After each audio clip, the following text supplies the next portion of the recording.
Hi guys. It's been a while, but I figured we could do a reading vlog.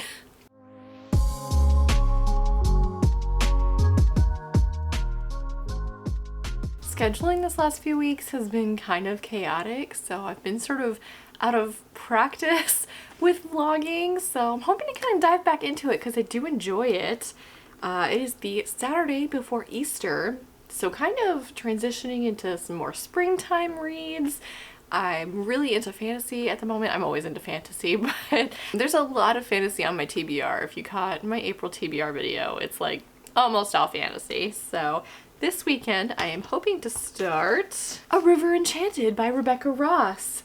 I don't know a whole lot about this other than it's like childhood enemies to like forced to work together to lovers. It takes place on an island in which girls are going missing and the two main characters have to team up to help find the girls. One of the main characters is trained as a bard, and that's part of why he's called in to help his island, is because they think like the spirits took the girls away and that music will like appease them, I think, something like that. I don't know.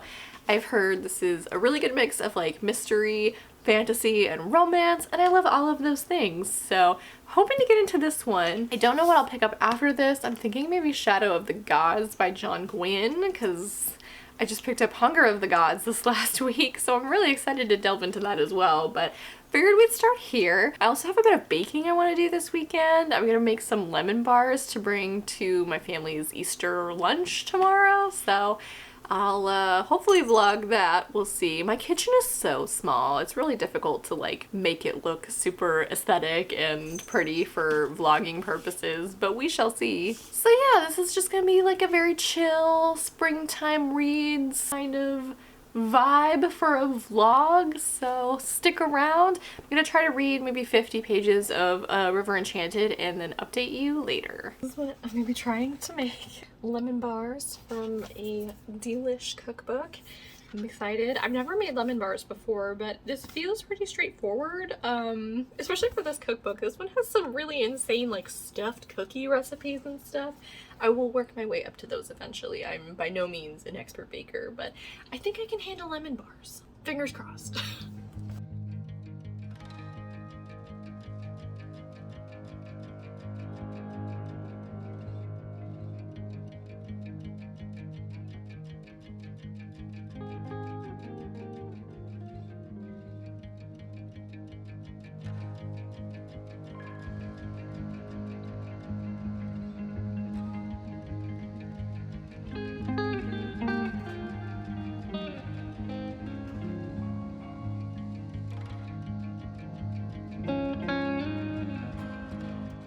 Crust just came out of the oven after its first bake. That's gotta cool for another like 25 more minutes, and then I can put the lemon filling in, which was fun to make. So I'm really excited. It smells amazing so far, so hopefully they taste as good.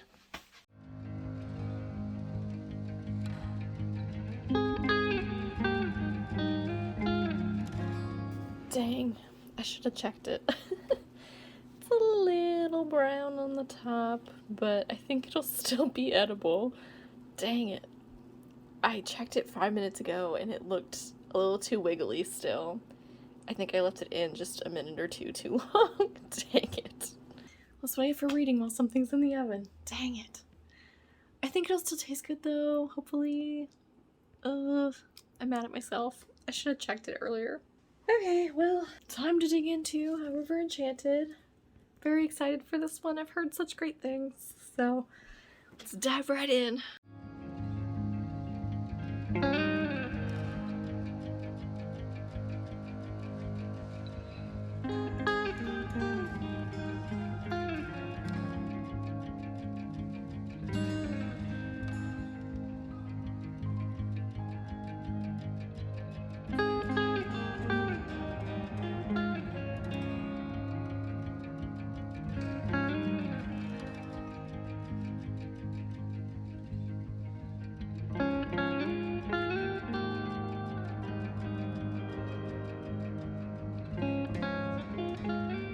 Hello! It's a couple hours later. I may have taken a nap, and it's time to cook dinner now. I'm gonna be making Tuscan chicken pasta, so hopefully that's good. Still haven't tried the lemon bars yet because they are in the fridge cooling. I did read it was almost 50 pages. I got to chapter 3.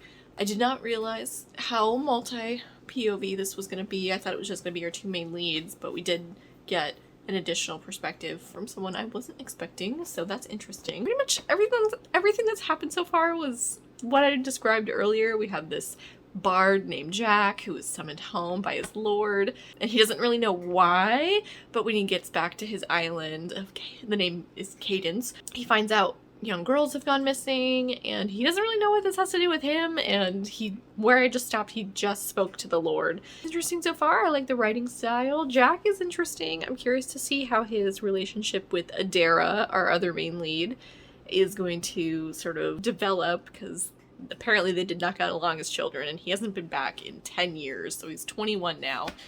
So half of his life, basically.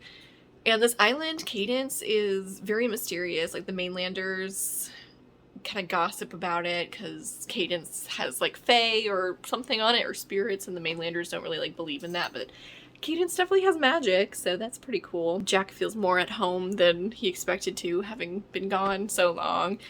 But he's also made a life on the mainland, and it doesn't seem like he wants to give that up, so I like the world building and sort of the initial setup we have so far, but I'm gonna take a break, make a dinner, get back to you later. I just want to take a second to document the very voluminous Farrah Fawcett hair I have going on. Going over to my family's for Easter today, but I'm going to try to squeeze in a little bit of reading before I go over, and I was playing with this new curling iron thing I have. It did alright. It's a little messy, but I kind of like the more like beachy, kind of loose wave sort of thing going on. Very 70s look today between like the flower child and curly Farrah Fawcett hair, but I like it.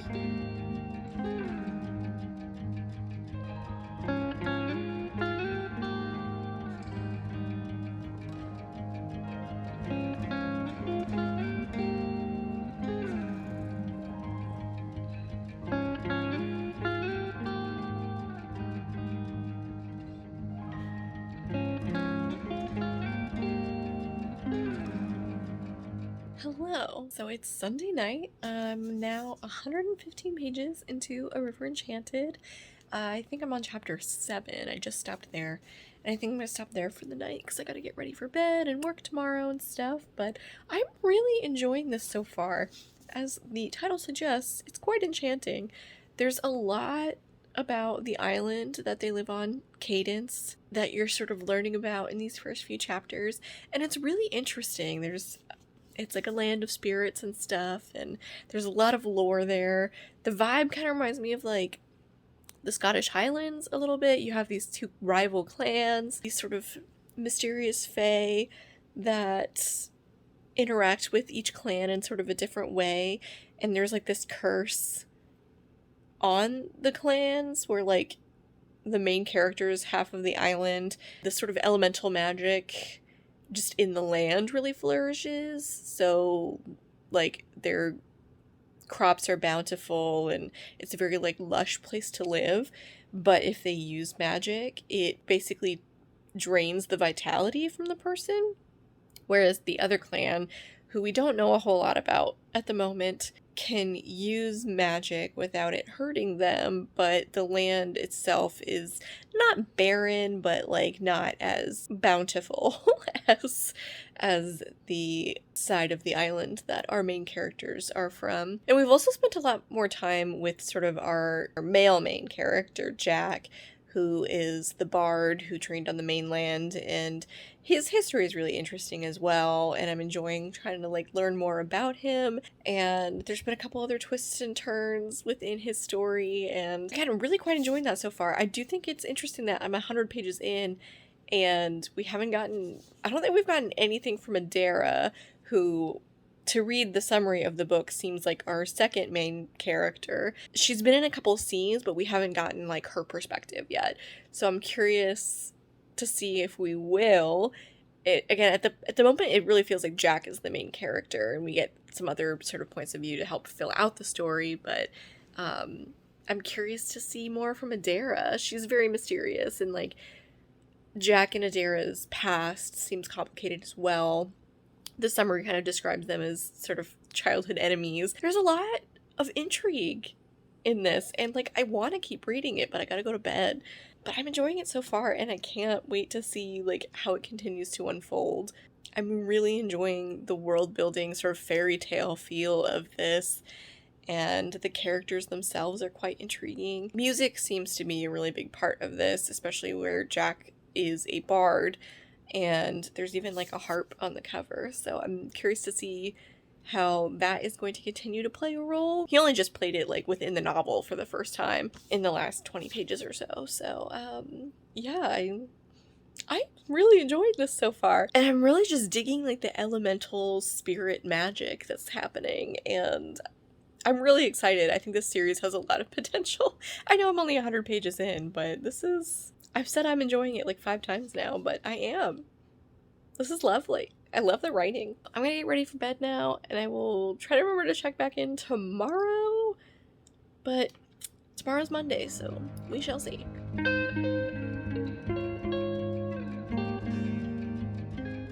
It's Monday afternoon.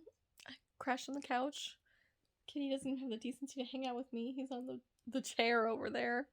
Whatever. I'm about halfway through the book now, and I feel really repetitive when I'm saying this, but I'm liking it a lot still. And it's so enchanting, which is right there in the title, so I shouldn't be surprised. But like, I love the vibes, and like the setting is just so like you're on this whimsical island, and there's this dark kind of mystery kind of going underneath everything else, but like again, just the setting is so cool. And like you have these spirits who are changing the things around you as you're experiencing them, and like you could be walking through the hills and one hill becomes 5 hills, and I'm like, how do you not get lost? But I don't know, it's so cool. And you're like we're learning about these different spirits and how like tied to the elements they are, and it's just so cool. And there's also this beef with the other clan on the other side of the island that's kind of going on, and it would be no plot, just vibes, if not for the sort of mystery of the missing girls. And I want to know what's happening to the girls. Gosh dang it. Like, I can't say too much without spoiling, but it's very intriguing. And I'm like all in on this world. I'm so invested. And I just want to like live there. I don't know. It sounds like a pain, but it's like the kind of place that I would have wanted to go live as a kid. And yeah, I don't know. It's enchanting so far. We'll see how the last half goes. I'm hoping it holds up.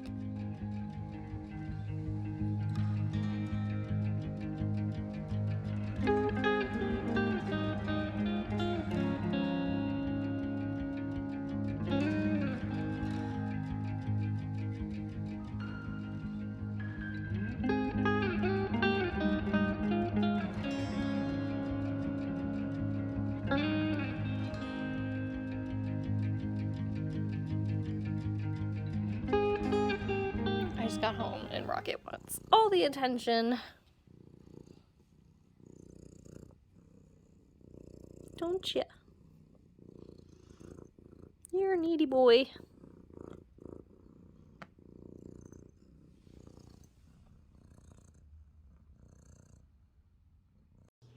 I just finished a River Enchanted. Rocket hung out with me there at the end. It was so good. I don't know, I'm still digesting my feelings a little bit. I'm thinking right now like 4.5 out of 5. Probably rounded up to a 5 on Goodreads, just because I felt so taken with it. It's not like a perfect book. There were a couple instances where like the dialogue felt weird, and I did want a little bit more development between Adara and Jack. I felt like as soon as Jack returned to the island, they felt very drawn to each other right off the bat, whereas when they last saw each other, it was not on good terms. So I just wanted there to be a little bit more there, but like I loved the atmosphere. It was very I've used this word a million times, and it's literally in the title, but like it was so enchanting. The setting of Cadence was so cool. The way that the magic was so, like, integral to the Eastern Clan's lives was really interesting to read about, and, like, the sacrifices they had to make in order to wield magic was also really interesting. I really liked the central mystery about these missing young girls and, like, what the heck is happening to them, and, like, how Adara and Jack have to work together to kind of reveal the truths behind that. I really liked the characters. I thought it was just going to be a dual POV between Adara and Jack, but we also got a little bit of sort of this captain of the guard character, Torin, and his healer wife, Sidra, as well as Jack's little sister, Frey. And it was just a really nice, well-rounded narrative. And each character's story arcs really brought something, I think, special and unique. Sidra and Torin, like, oh my god. They're not the main couple, but I think there's a lot to that relationship that people could relate to. Again, it was so enchanting. I loved it. I liked the way that these spirits were represented, the Fae, and how ethereal they were, and also, like, I feel like the pop culture representation of Fae has really turned into, like, sexy elves, but the approach to the lore in this book feels like true to what the original lore of Fae is, where they're these sort of spirits of the elements, and they're neither good nor bad, but they are strong-willed, and I don't know, like, they were so cool. It was such a great, like, weaving of genres. Like, there was obviously a huge fantasy element, and there was, like, this mystery that really kept the plot moving at an incredible pace. I finished this book so fast. Like, I think it was like 3 days, and it's not like the biggest chunker ever, but where 2 of those days have been work days, that's pretty impressive for me. And then, like, the romance element was really nice too. Not my favorite, I think, of what this book had to offer. I did like the romance, but it wasn't like what I picked up the book for necessarily, but I did like the character dynamics. I'm furious that the next book isn't out yet.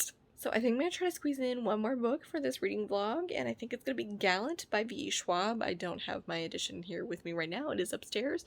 But yeah, so that'll be my next read. Hopefully I can get through that pretty quickly. It's a short book. It's V.E. Schwab's latest, and from what I've heard, it sort of straddles the YA middle grade sort of line. So I'm hoping it'll be kind of a nice, atmospheric, moody read. And yeah, I'll probably pick that up tomorrow because it's late and I need to get to bed. But yeah, I'll start that tomorrow.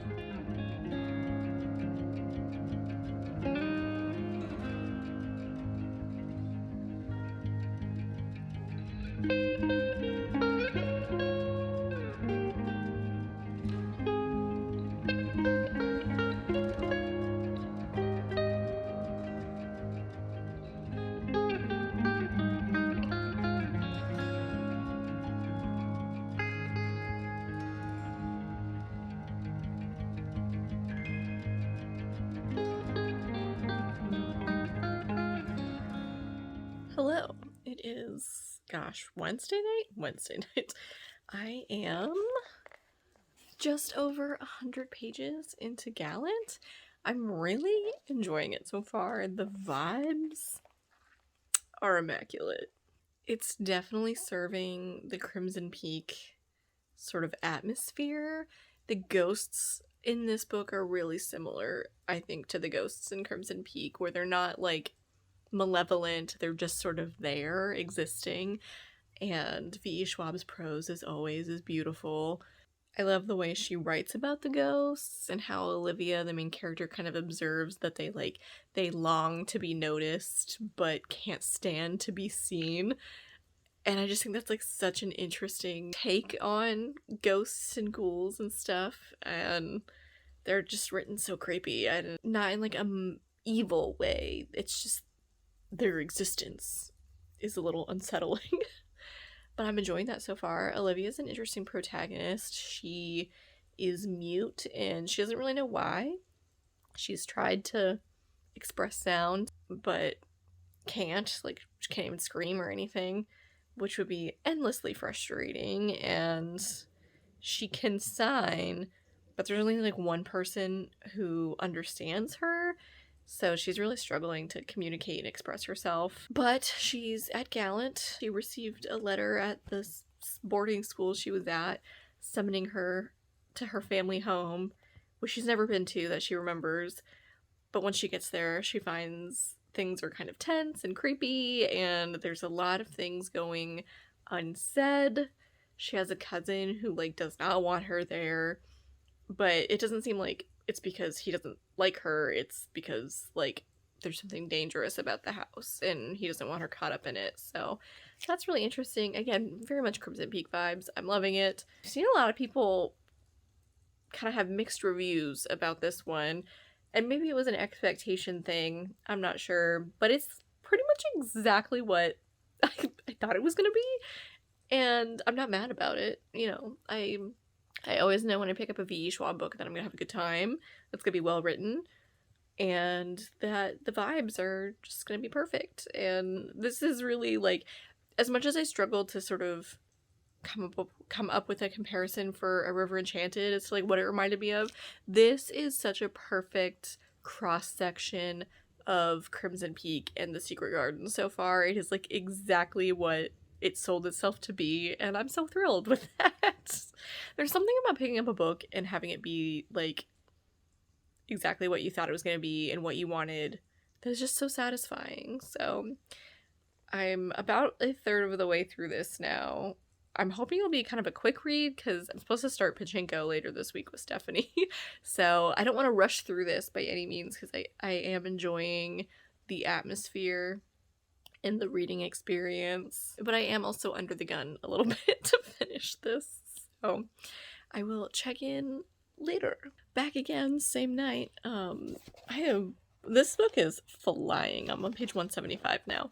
A good chunk of this book is like diary entries from Olivia's mom, and I've always loved that element in books. It's so heartbreaking. I don't know, I think V.E. Schwab did a really good job making Olivia's mother's voice feel so different from Olivia, and sort of the unveiling of the truth as you, the reader, finally gets to kind of read more of the diary is so well done. I enjoy that so much. And like, it just hits my heart. I don't know. It's maybe because it's like the personal aspect that is a diary. It's more poetic too, the way that she approaches the diary entries versus like the regular narrative. And some of the themes just hit hard. I don't know. This book deals a lot with like grief and loss. And while there's literal ghosts involved in this story, it's still done in like a really relatable way. And again, kind of skirting around spoilers, but like watching the ones you love sort of fade is so difficult. I don't know, I just think it's fascinating how you can take this supernatural story and those themes still feel very relatable. Yeah.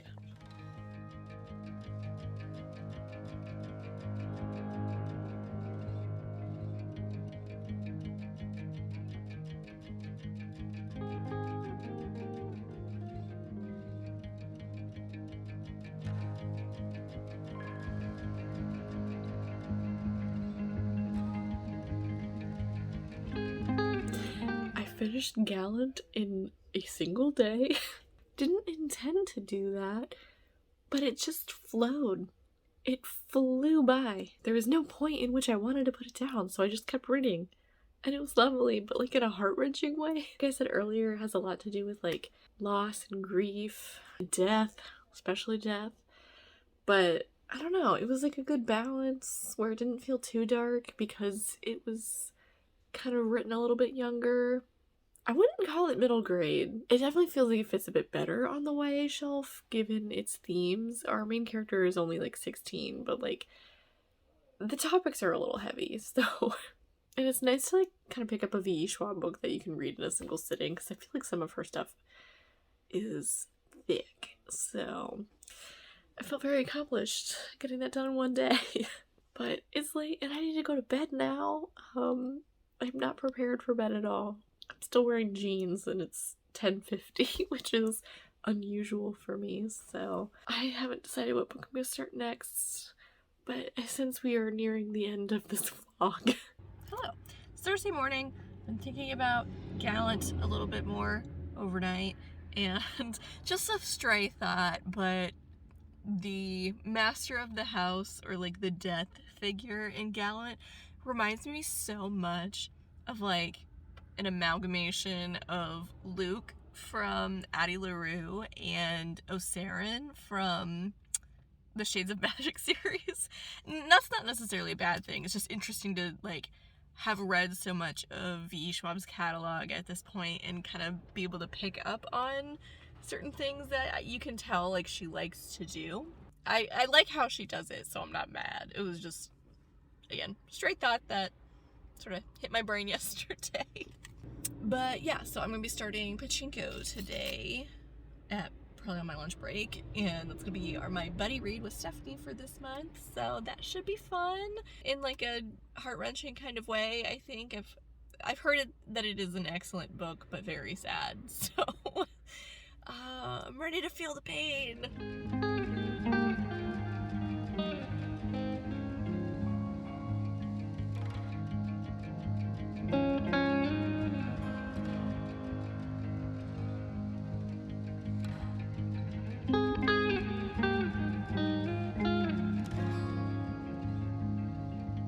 Hey guys, I figured it's about time to wrap up this vlog. It's been about a week now, and sorry, I feel like this ends kind of abruptly, and I didn't do a whole lot this week other than read, but hopefully you enjoyed the journey and my thoughts. Just to recap, I did finish 2 books.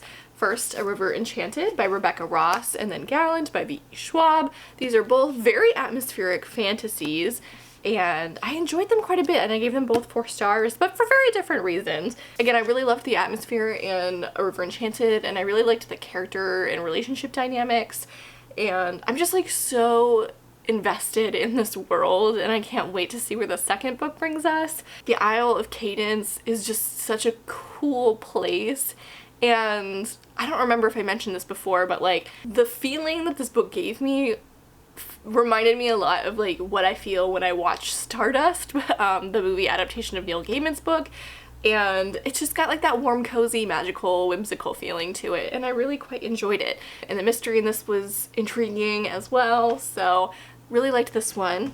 And then Gallant, V.E. Schwab's new book. This was quite the shorty. I read this literally in one day, and I think this would be a perfect read for fall. It's definitely got like that gothic, creepy atmosphere, but it's not like so spooky because it is written a little bit for a younger audience, and I actually quite enjoyed that. I think some people were a little disappointed at how young this seemed to be aimed at, but I still think it's like quite accessible for all ages, honestly, so I really liked the vibe. I quite enjoyed our main character, Olivia. I feel like you don't really get mute protagonists a lot, and I really liked how V.E. Schwab approached Olivia's sort of view of the world and how she communicates and her frustrations with being mute, and I just think it was very beautifully handled. Obviously that's not something I have first-hand experience with, so I don't know like how true the representation is in that aspect, but I haven't seen any controversy about it, and it does feel delicately handled, you know? I really quite enjoyed this, like I said. It's the first non-adult book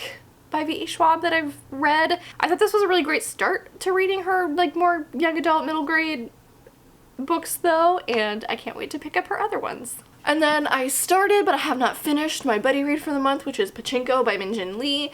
I'm about 100 and something pages in. I'm a little further than what this bookmark has. I'm enjoying it so far. I feel like I haven't really gotten too in the weeds of like what the story is. Like everything I've read so far is kind of what the description promised. Nothing has quite surprised me yet, but I do really like the characters, and her writing style is very straightforward, but I don't mind that. I'm curious to see sort of the leaps through time we're gonna be taking, because so far we've only gotten sort of one mini one, and Sunja still seems to be our main character. I'm actually realizing that I don't think I've spoken about what this is about, so let me do that real fast. So this is sort of an epic family saga, and we start off with this man who was born with a cleft lip, yeah, and a twisted leg, and his parents never thought he'd be able to be married because of his physical deformities, like that no one would want him. Eventually he does get married though, and they have a very like sweet, loving relationship, and they have a couple kids, but most of them die.